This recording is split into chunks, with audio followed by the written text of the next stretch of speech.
I bought an apartment during a market slump, $30,000 below what others had paid for the same layout. I had just finished moving in when Linda Carver, the neighbor across the hall, stormed over. Same unit, same building, yet you paid $30,000 less than we did. You need to make up the difference. I froze for a second. She took it as fear and raised her voice. If you had the guts to snap it up cheap, you'd better be ready to compensate the rest of us. Otherwise, don't expect to live here in peace. I looked at her, so self-righteous it was almost absurd, and I laughed. I had just been discharged from a psychiatric hospital. Threaten me? If anyone wasn't going to live in peace, it was her. I stared at the middle-aged woman with tight curls who had just barged through my door, demanding I pay her $30,000 to make up the difference. All the excitement of finally buying a place vanished. Ma'am, volatility in housing prices is just how the market works, I said, keeping my voice as steady as I could. The previous owner needed a quick sale, and I happened to catch it. That has nothing to do with you. She stepped closer, her voice turning sharp. How does it have nothing to do with me? Same layout, same building, so why did you pay $30,000 less than I did? Annoyance simmered under my skin. I remembered what the doctor told me when I was discharged. When conflict comes up, take a deep breath first, then reason it out. I took a slow breath. For you, the market was at its peak when you bought your unit. When I bought mine, prices had dropped. That's not on me. If we follow your logic, then if prices go up another $50,000 next year, are you going to pay me the difference? She planted her hands on her hips. Don't try to confuse me with all that nonsense. We live on the same floor. How can you feel okay taking advantage like that? My son's getting married soon. We need the money.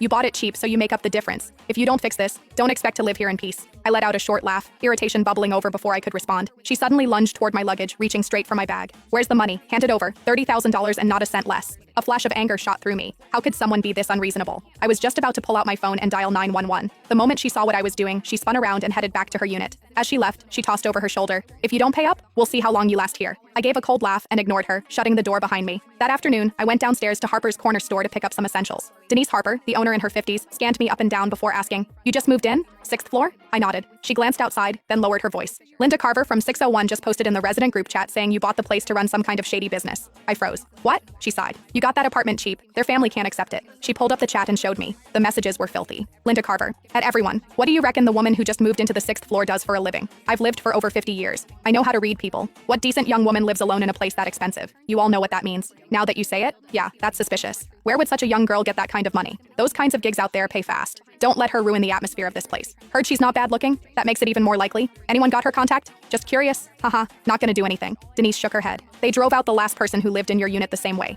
Even calling the police didn't help. They won't cross the line. They just make your life miserable every single day. As she handed me my things, I asked her to add me to the group chat. Sweetheart, just between us, if you can tolerate it, then tolerate it. Otherwise, leave as soon as you can. I took my things from her, holding back my irritation, and thanked her. Well, I wasn't afraid. I had just spent my entire savings on that apartment. Leave? I let out a silent, cold laugh. It was the first time I'd ever heard of someone trying to force a psychiatric patient out of her own home. When I got back upstairs, I saw a plastic bag hanging from my doorknob. Inside was a dead rat. There was a note in the bag. "This is the first time. Next time it'll be alive." I scoffed, tied the bag shut, and tossed it right back at Linda's door. I dealt with plenty of rats before. At 11